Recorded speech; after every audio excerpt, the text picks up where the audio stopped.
Bom, nós estamos aqui no JP Podcast. Hoje recebemos aqui o pré-candidato a prefeito de Piracicaba, Hélio Zanatta. O Helinho Zanatta. Já conversamos com o Helinho Zanatta recentemente no nosso podcast aqui do JP, ainda naquela condição de que o nome era citado como pré-candidato, mas ainda não era algo oficial, né? Já é óbvio que o Helinho já vinha trabalhando propostas, o Helinho e todo o grupo dele já vinha trabalhando propostas e planejamento para a cidade.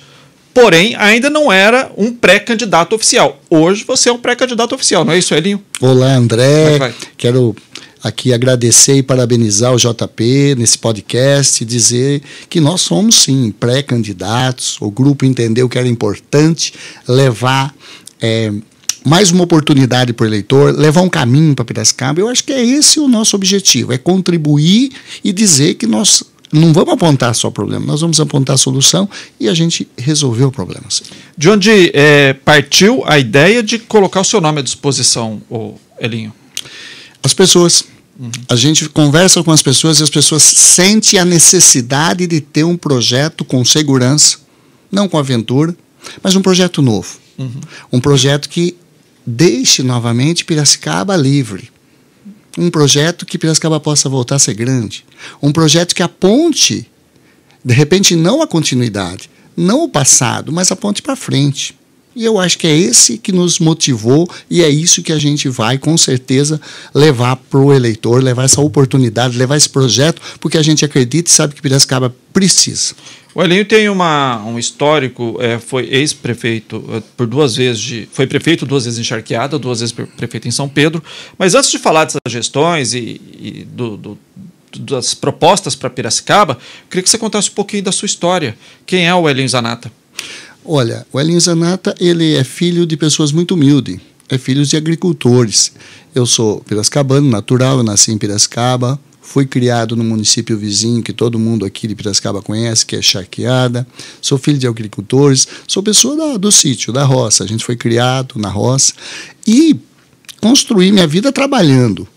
Construir minha vida dentro daquilo que a gente que é do sítio, que é da roça, conhece, dentro de princípio, de valores, respeito à família, sabe? Todos acreditam, mas eu também acredito em Deus, eu acredito que a fé leva a gente para frente. Então são valores, são ritos de quem sabe, trabalhou na roça e tem família que conhece isso. A gente veio desse meio. Depois eu estudei aqui em Piracicaba. Aí a gente veio para cá, fez colegial técnico, fez a Universidade da Unimep. Naquela época nós fizemos a Unimep aqui em Piracicaba, ainda era Campus Taquaral. Enfim, trabalhei em Piracicaba e voltei para Charqueada trabalhar com as coisas da família, que é a coisa da atividade do ramo do agro. Nós hoje fazemos soja, trigo, milho, cana-de-açúcar, e a gente não faz aqui, a gente faz uma outra região. Meus filhos é que cuidam das coisas hoje, graças a Deus. Tenho 4 filhos, né? O Daniel, a Maria Tereza, o Hélio Júnior, o Luiz Fernando. E tenho 3 netos, 2 netas, 1 neto. Enfim, é essa história. A política começou por quê? Porque a gente sempre pensou em trazer resultado. A gente acha que a política tem que trazer resultado. E aí, quando a gente começou a, de fato, entrar nesse projeto, nessa missão da política. E aí entrou na política lá em Charqueada, quando foi eleito prefeito e depois reeleito. Isso, nós entramos lá em Charqueada, eu fui vice-prefeito. Por quê? Porque a gente não tinha a experiência que a área pública precisa de uma pessoa que tem experiência. Porque senão você não conhece o que está fazendo. Então, a pessoa que não tem experiência corre o risco, muitas vezes, de fazer com que as pessoas se frustrem, de não atingir os objetivos. Porque não é uma empresa particular. Você pode até ter eficiência na máquina pública, na vida pública, mas a prefeitura, ela tem o rito dela, ela tem a forma dela, tá, de trabalho. E aí nós ficamos lá, como vice-prefeito por 4 anos, depois sim, prefeito eleito, depois prefeito reeleito, e André, fizemos sucessor. Então, lá em Charqueada. Depois, é lógico que a gente recebeu, por incrível que pareça, André, eu saí da política depois de Charqueada, fiquei 4 anos cuidando, normal, das coisas da família, trabalhando. E a gente, quando estava terminando o mandato em Charqueada, a gente recebeu um convite. Olha como é que é as coisas. Um convite de pessoas comuns para que pudesse levar o projeto que a gente tinha trabalhado em Charqueada, que é pequena, é uma cidade pequena, é claro, tá? E para São Pedro, que quando você olha a Charqueada de São Pedro é 3 vezes maior que Charqueada hoje. Então, a gente levar esse projeto para São Pedro. Eu hesitei, achei que não era missão, não era objetivo, fiquei 4 anos cuidando da vida, mas aí em 2012 a gente foi convidado para uma reunião em São Pedro e entendeu a importância que era a gente poder contribuir, poder fazer com que isso a gente pudesse também trazer uma outra oportunidade. E aí que a gente foi em São Pedro.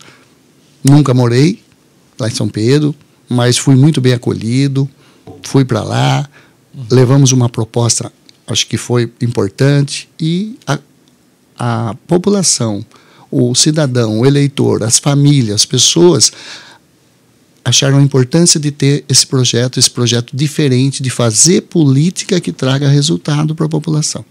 Foi quando a gente foi candidato, fomos eleitos em São Pedro, depois fomos reeleitos em São Pedro, e aí hoje o atual prefeito, quero mandar um abraço ao Tiago, que é o atual prefeito, teve vice comigo por 8 anos, e o Tiago, ele não está fazendo continuismo. O Tiago está dando continuidade aos projetos que não é meu. Está dando continuidade a um projeto que a gente fez em São Pedro, pensando na cidade os próximos 20 anos que a gente começou lá atrás, em 2013. Eu acho que isso que é importante. É importante que os legados que a gente deixe sejam os legados positivos. São legados que mudam a vida das pessoas para melhor. Eu acho que isso que a gente conseguiu fazer. E o que esses legados dessas gestões, né, são 4 gestões de prefeito e uma de vice, né, o que isso acrescenta na sua experiência para administrar uma cidade como Piracicaba, com mais de 420 mil habitantes? André, é importante, sabe, essa pergunta, sabe por quê? Porque tem algumas coisas que assim eu fico até indignado. Porque o pessoal fala assim, mas fez lá em Charqueada, fez lá em São Pedro, porque lá é pequeno. Cidade pequena é muito mais difícil. Não tem dinheiro. Não tem dinheiro. É muito mais difícil se administrar. Por quê? Porque você tem um orçamento pequenininho, né? Tudo é proporcional. Você depende de muito recurso, assim, governo do estado, governo federal. É muito mais trabalhoso, né? E, veja bem, qualquer obra para uma cidade pequena é um valor que para ela é muito. Agora, você tem um diferencial, por exemplo, que Piracicaba ela tem um orçamento, ela tem uma musculatura própria, ela tem recursos, né, de cidade grande, ela auto se sustenta com orçamento. Para ter noção, a cidade de Piracicaba é uma cidade que, nesse aspecto, não tem que ter orgulho. É altamente privilegiada. Você olha o PIB de Piracicaba, quando você pega os grandes, né, do estado de São Paulo, que eu chamo assim de mais de 100 grandes municípios no estado, e Piracicaba está num deles. Você olha o PIB de Piracicaba, é o 13º PIB do estado. Você olha a economia de Piracicaba, é a 4ª exportadora do estado. Então, quando você olha isso, você percebe que Piracicaba, sim, tem musculatura, tem história, tem condições de fazer. Agora, o que precisa é da eficiência e fazer a aplicação dos recursos públicos com resultado. Fazer a aplicação dos recursos públicos pensando exatamente no cidadão que está na ponta, pensando que tem que mudar a vida das pessoas para melhor. Eu acho que o grande desafio vai ser esse.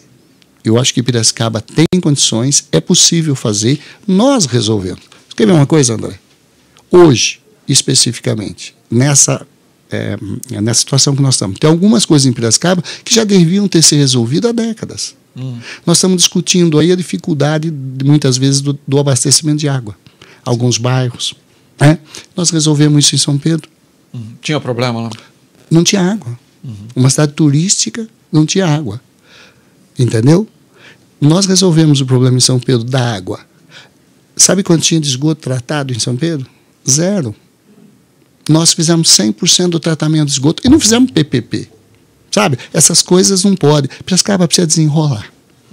Piracicaba não pode ficar enrolada com coisas, sabe? Ela tem que virar chave, ela não pode ficar nessa situação que muitas vezes vem persistindo em problemas, em soluções que prejudicam a população de Piracicaba. Você acha que na questão do saneamento básico, já que a gente está falando do saneamento, o SEMAI, o que você prevê, o que você projeta para o SEMAI e também para o tratamento de esgoto, não só o tratamento, como coleta, enfim, que hoje é um serviço de PPP, né, com a Mirante? Olha, eu vou dizer uma coisa. Piracicaba, o que está acontecendo? Piracicaba, o SEMAI perdeu a capacidade de investimento. Você sabe, você está aqui em Piracicaba, nós também sabemos da história. O SEMAI era uma empresa superavitária, né? Uma empresa que dava lucro, vamos falar assim, uma empresa que era autossustentável. Infelizmente, hoje perdeu capacidade de investimentos. Então, o que dificulta isso? Dificulta exatamente pela forma que foi feito as parcerias. Isso não pode ficar desse jeito. O SEMAI hoje não tem condições de fazer o quê? Os investimentos na água necessários. Troca de rede, etc. Para quê? Metade da água que o SEMAI trata hoje perde praticamente, que está dentro do plano de saneamento, perde no caminho. Por quê? Porque faz décadas esse tal que enrola e não resolve. Entendeu? Então nós precisamos desenrolar. Isso aí não tem que fazer os investimentos do SEMAI. Mas não tem capacidade? Não tem capacidade. Nós temos projeto, nós temos condições de buscar. São Pedro também não tinha dinheiro público da prefeitura, mas nós resolvemos isso. A gente tem que resolver esses problemas. Agora, nós vamos ter que discutir saneamento lá na parte de esgoto. Por quê? Porque do esgoto coletado, legal, é tratado. Isso é importante, lógico. Mas a que custo? Quanto custa essa PPP? Metade do valor que a gente paga na conta de água também é do esgoto. Não pode resolver isso. A população não pode ser penalizada por contratos que venham a priorizar a PPP, o particular, em detrimento do cidadão. Então, que contrato que é esse que beneficia só um lado? Que contrato que é esse que não atinge o cidadão e não beneficia o cidadão? Então, qual o motivo de ser? E é isso, nós vamos ter que desenrolar isso. Esses problemas, inclusive, vêm de longa data, né? Também não é uma coisa recente, né? Não tenho dúvida. Nós estamos aí com problemas o quê? Esse contrato de PPP, há quanto tempo está? 12, né? 2012, 11, entendeu? 12. Ainda nós temos, se você seguir o contrato normal, por isso que vai ter que conversar isso. Eu acho que a gente tem que ver o interesse público em primeiro lugar, o interesse do cidadão. Né? Se você vê, ainda tem quantos anos de contrato? Eu não sei exatamente, mas eu acho que tem mais de 10 anos de contratos. O Piracicaba não pode pagar esse preço, o cidadão não pode pagar esse preço. Na área da saúde, Elinho, qual que a gente sempre tem aí uns questionamentos e diariamente chega a reclamação aqui no jornal, pronto-socorro. A pessoa fala assim, mas é época de gripe, dengue, mas isso tem todo ano, né? Não é uma novidade, né? E ainda assim as unidades de saúde, principalmente as UPAs, elas têm tido aí, por exemplo, uma procura muito grande. E nós tivemos recentemente um exemplo na Vila Cristina, na UPA da Vila Cristina, fui lá fazer uma reportagem, a senhora aguardando atendimento deitada no chão, porque não estava demorando e não tinha lugar para ela ficar, ela literalmente deitada. E outras mães com crianças, uma confusão. Como que soluciona isso? Olha, a primeira coisa que é o seguinte, nós vamos ter que fazer o quê? Fazer que a ponta, que são as unidades básicas de saúde, sabe? Aonde a atenção básica do município, ela possa funcionar para o cidadão lá onde ele mora. E eu acho que isso tudo acaba travando, entendeu? Eu tenho certeza que o caminho foi esse. Eu vou te dizer assim, se a gente não fazer que as unidades básicas, as USFs, não é problema do profissional. O profissional de saúde às vezes não tem condição de fazê-lo. Nós temos que contratar os médicos que precisam. Nós temos que colocar o atendimento na ponta, porque senão o que acontece? Vira uma roda negativa. O SUS, o que ele é? O SUS ele é tripartido, é União, Estado e municípios. O que compete ao município, o município tem que fazer. Se ele não o faz, ele prejudica toda essa roda do sistema. Então, o que nós temos que fazer? Melhorar, ampliar, capacitar, dar condições para o profissional de saúde, fazer as contratações que os médicos precisam, tá? Das especialidades que estão, dos postos de saúde. Para quê? Para que a pessoa possa fazer no posto de saúde os exames, receber a orientação, porque a UPA é urgência e emergência. Não estamos dizendo que ela não precisa. Nós estamos dizendo que quando não anda a atenção básica, aonde que o cidadão vai procurar? Pipoca na Ele vai para dentro da urgência e emergência. E aí o que acontece? A pessoa é atendida na urgência e emergência. Ela não é atendida naquela atenção que faz os exames, tem que andar, as cirurgias eletivas, e aí é que não está funcionando. Então, nós temos que priorizar a atenção básica. Administrar é priorizar. Eu vou dar um exemplo. São Pedro, quando nós estávamos, tinha uma unidade básica de saúde, tinha um posto de saúde, e tinha uma unidade mista, que é a UMS, certo? Para o município todo, quase 50 mil habitantes. O que nós fizemos? Nós fizemos as demais unidades de saúde, equipamos, contratamos médicos, tá? e resolvemos o problema. Está andando. Lá consulta com hora marcada. Funciona. Entendeu? Nós pegamos um hospital, por exemplo, de São Pedro, que é o único que tinha, que era a Santa Casa, estava em leilão público, com dívidas que ultrapassava 25 milhões. Nós resolvemos. Nós desenrolamos. Sabe o que precisa? Precisa desenrolar. Falar que não tem recurso, recurso tem. Por quê? Porque você pode pedir auxílio, você pode entrar nos programas do governo do Estado, tem programas do governo federal, não importa quem está. Os programas existem para a população, para a saúde. O que precisa ter é cuidar de pessoas. O que precisa ter é entendimento de como tudo isso funciona e fazer com que a gente vá acolher. André, Piracicaba não pode mais andar correndo atrás dos problemas. Piracicaba tem que ir para frente, ela tem que entender que tem que ter um planejamento estratégico, resolver o que está agora. Tem urgências, tem emergências na saúde e tal, mas ela não pode parar nisso. Ela tem que fazer um planejamento estratégico para dizer, para aprontar para frente, para quê? Para que a gente não possa estar na próxima eleição, na próxima década, discutindo os mesmos problemas que nós estamos discutindo, que as gestões passadas acabaram não fazendo o papel dela. E isso prejudicou a saúde. E isso prejudicou o andamento da cidade. É isso que nós vamos fazer. Nós vamos resolver os problemas. Nós vamos fazer com que a saúde possa ser atendida, principalmente lá no bairro da pessoa, lá na ponta, lá na atenção básica, onde ele mora. O cidadão tem que ser atendido ali. Quais os principais problemas que você aponta hoje em Piracicaba? Eu sei que é sempre importante falar das soluções, né? Botar o dedo, todo mundo bota, né? Perfeito. Mas, assim, qual que você identifica que são os mais prioritários, que precisa de uma atenção imediata do futuro chefe do Executivo? André, ninguém faz nada sozinho. Tá? Isso aí a gente tem que ter uma equipe, um time. A prefeitura, os nossos colaboradores, os funcionários públicos, é o papel super importante. Eu vou dizer por quê. Porque o maior empregador direto do município de Piracicaba, eu estou falando até das empresas particulares. O maior empregador direto em número de colaboradores, de funcionários, é a prefeitura.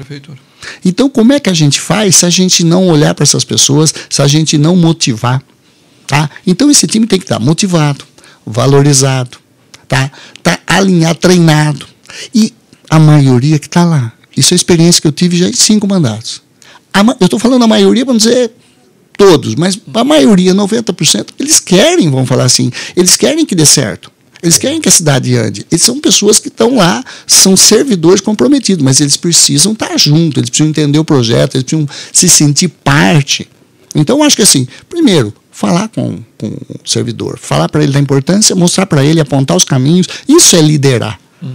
O papel do líder, do prefeito, entendeu? Ele passa, porque ele tem mandato, mas as pessoas permanecem. Então, a gente tem que conversar com as pessoas, tem que fazer essa conversa, tem que pôr esse projeto para andar de novo. Tá?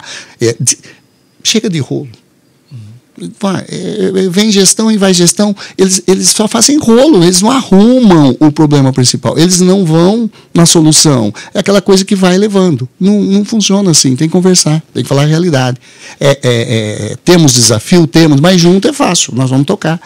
Tem que trazer a iniciativa privada, enfim, as pessoas que vêm para junto, tem que trazer as comunidades para conversar, tem que trazer vamos falar assim, as entidades sociais, sejam elas OSCs sociais ou entidades representativas da sociedade, porque todos estão contribuindo.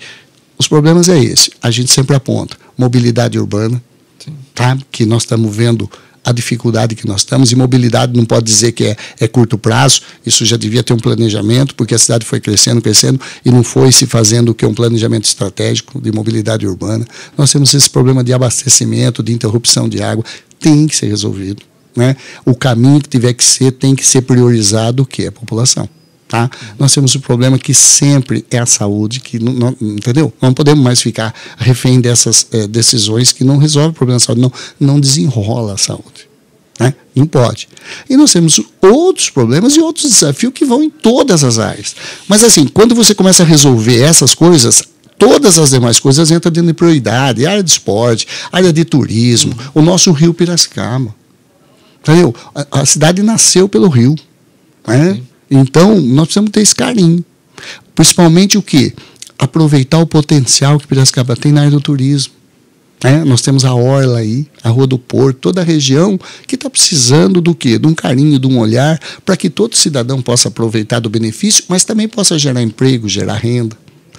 Eu acho que assim, cuidar de pessoas, olhar e saber que as pessoas fazem parte da administração. E eu acho que esse vai ser o caminho para que a gente trazer solução. Apontar problemas é fácil. A gestão de um prefeito, ela é importante, a iniciativa, a organização, o planejamento, mas é sempre importante também bons relacionamentos. Qual que é o seu relacionamento, qual que é o seu grau de proximidade com o governador Tarcísio de Freitas atualmente?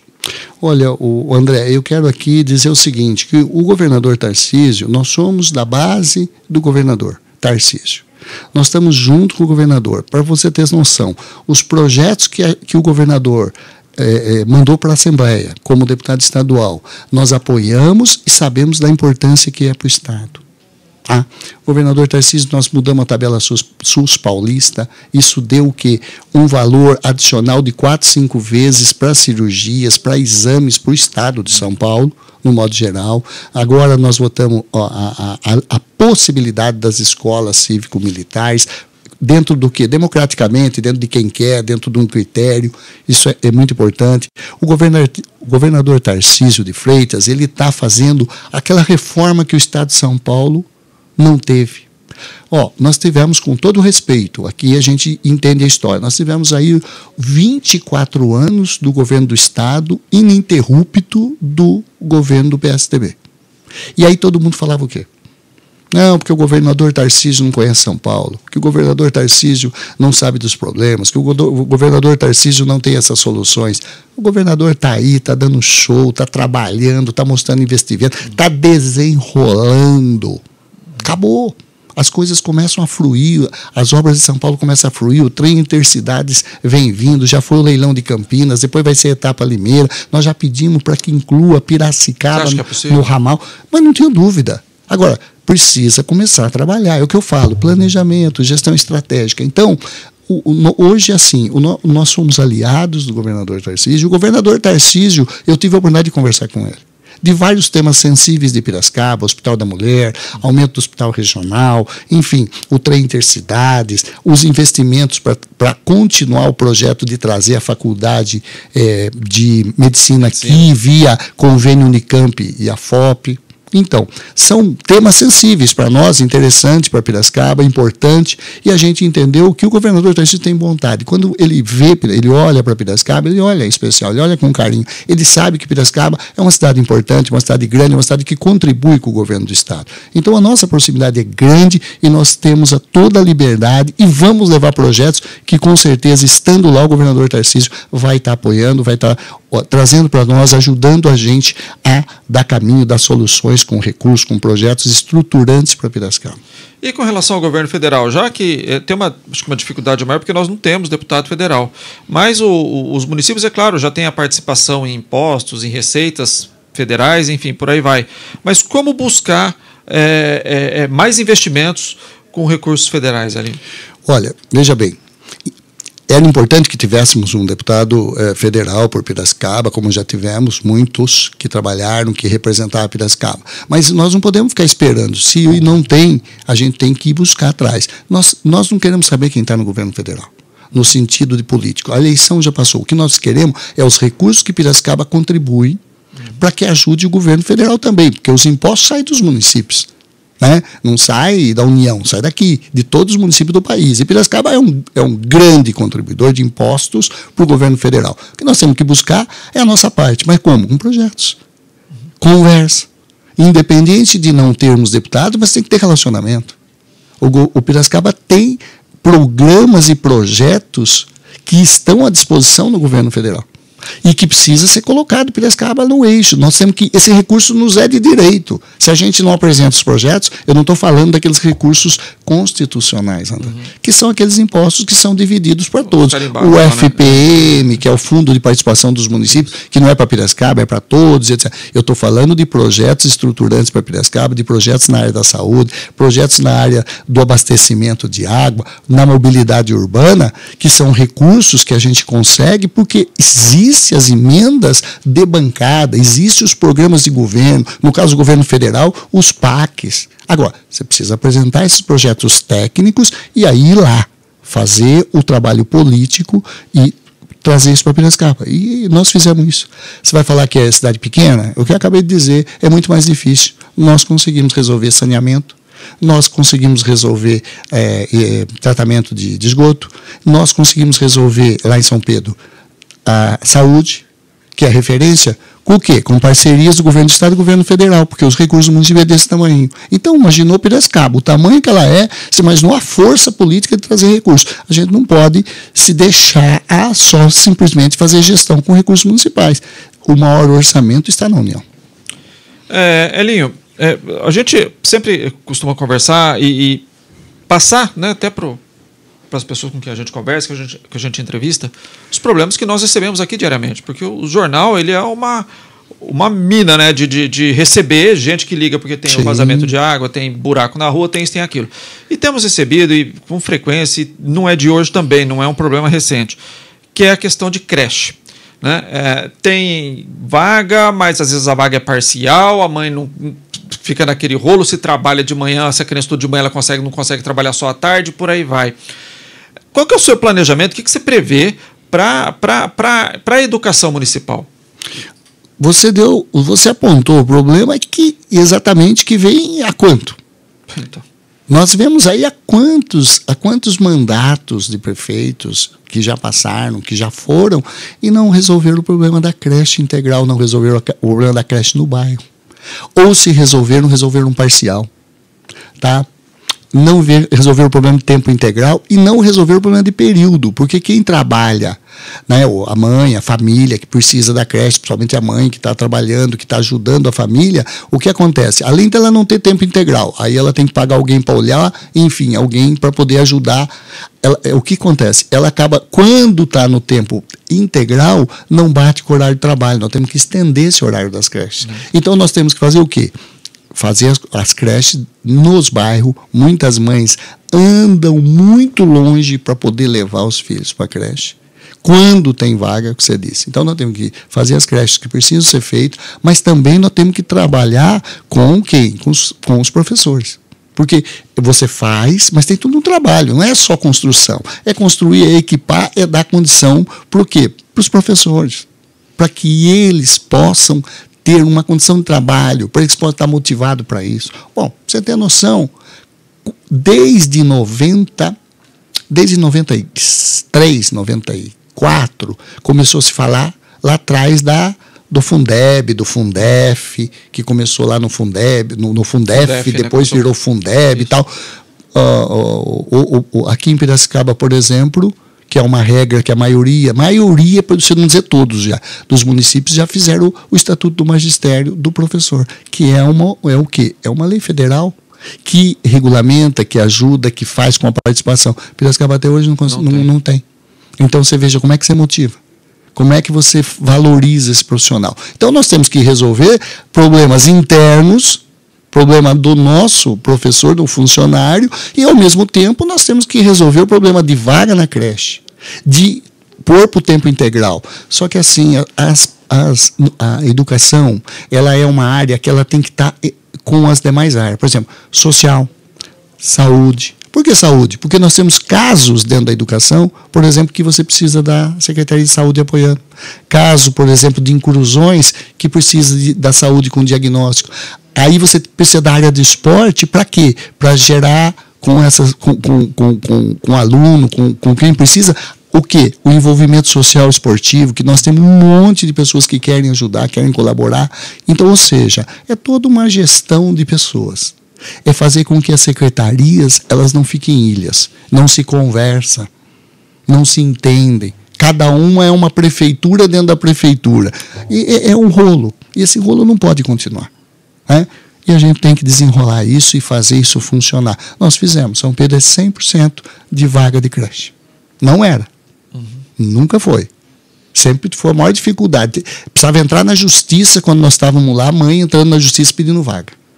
Nós conseguimos fazer com que 100% das crianças hoje tem vaga para creche, tem vaga para o ensino, né, que é municipal, e tempos integrais em todas as escolas. Então, ou seja, é possível fazer, dá para fazer, né? Mas fazendo esse trabalho em conjunto, integrado, trazendo as pessoas para trabalhar, e a ferramenta sempre vai ser trabalhar com as pessoas, trabalhar com os servidores, trabalhar com as pessoas que vão tocar junto com a gente esse projeto.